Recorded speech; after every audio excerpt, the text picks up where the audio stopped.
Здравето трябва да бъде наш приоритет и то всъщност представлява една симбиоза между общо медицинското здраве и денталното такова и не трябва да се пропуска дали е едното или другото.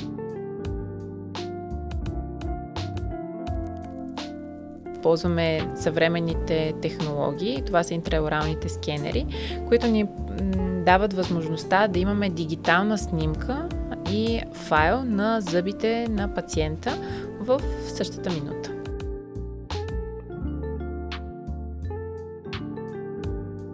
А това е една млада госпожица, която всъщност има нужда от лингвална пластинка. Или това са така известните шини, но пък тук тя се радва, защото тя е розова, с тич и с любими герои всъщност могат да направят и да сложат нашите зъботехници върху апаратите, което е един малък стимул за децата, защото ги носят по-редовно.